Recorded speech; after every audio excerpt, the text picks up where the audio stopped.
Assalamualaikum warahmatullahi wabarakatuh. Perkenalkan, nama saya Intan Puspitasari dengan NIM 23011120120050.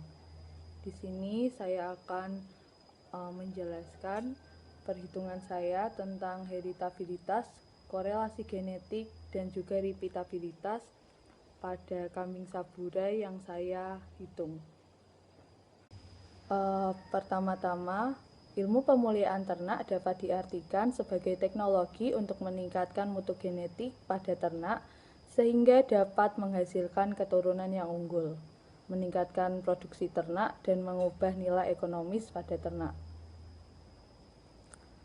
Yang pertama ada heritabilitas. Heritabilitas merupakan suatu tolak ukur tingkat keterwarisan suatu karakter dalam populasi. Pada heritabilitas yang saya temukan, hasil praktikum yang saya dapatkan yaitu heritabilitas lahir kambing saburai menunjukkan angka min 0,11 dan heritabilitas bobot sapi kambing saburai adalah min 0,24. Demikian penambahan bobot lahir dan bobot sapi berada dalam rentang nilai heritabilitas yaitu min 1 sampai 1. Nilai heritabilitas diduga terjadi karena adanya faktor genetik dan faktor lingkungan, serta terdapat faktor lain yang dapat mempengaruhi nilai heritabilitas yaitu metode yang digunakan. Hal tersebut sesuai pendapat Tribudi dan Tohardi 2018 yang menyatakan bahwa faktor yang mempengaruhi nilai heritabilitas yaitu metode yang digunakan dalam pendugaan serta jumlah dan asal data yang berbeda. Selanjutnya ada korelasi genetik yang merupakan derajat keeratan hubungan antara sifat-sifat di antara total pengaruh dari gen yang dikandungnya.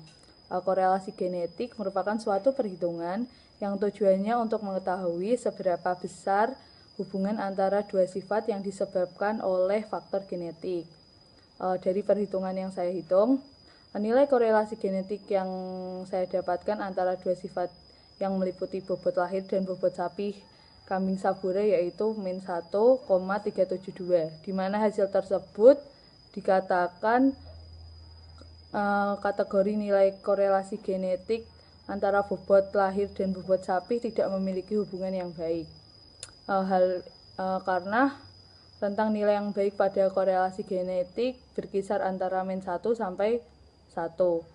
Yang berdampak pada peningkatan maupun penurunan variabel X dan Y dengan jumlah yang sama.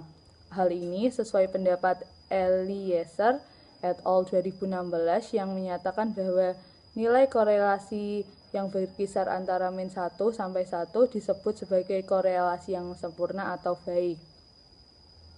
Yang selanjutnya ada repeatabilitas, di mana repeatabilitas merupakan suatu sifat pada populasi. Nilainya tidak berasosiasi dengan ternak secara individual. Hal ini sesuai pendapat Sutisna et al. 2020 yang menyatakan bahwa bagian dari keragaman fenotipik yang disebabkan oleh keragaman genetik dan keragaman lingkungan permanen disebut repeatabilitas. Terdapat dua jenis repeatabilitas yaitu repeatabilitas dalam kelas dan repeatabilitas antar kelas.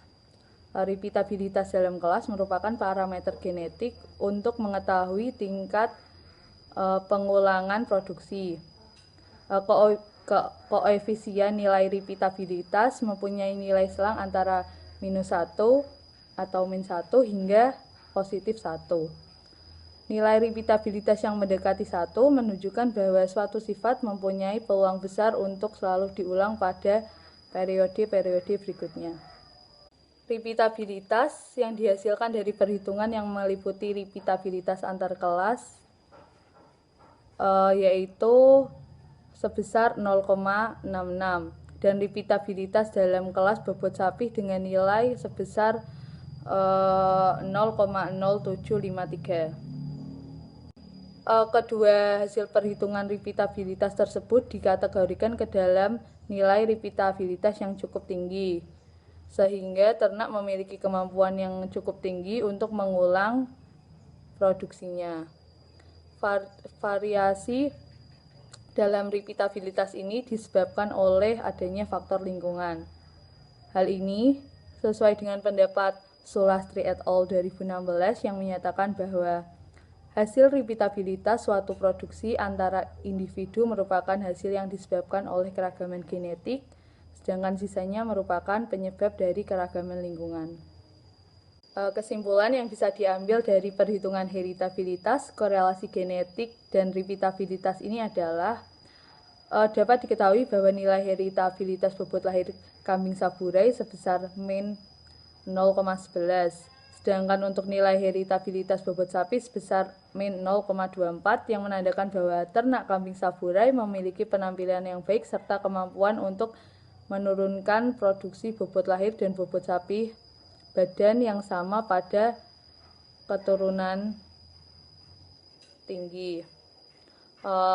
Pada korelasi genetik, bobot lahir dan bobot sapi dewasa dapat didapatkan hasil min 1,372 yang menandakan bahwa tidak terdapat hubungan atau korelasi antara bobot badan dan bobot sapi kambing saburai. Pada repeatabilitas antar kelas bobot lahir didapati hasil sebesar 0,66 dan repeatabilitas antar kelas bobot sapi sebesar 0,0753. Sekian yang bisa saya sampaikan, kurang lebihnya mohon maaf. Kritik dan saran sangat saya perlukan. Terima kasih. Wassalamualaikum warahmatullahi wabarakatuh.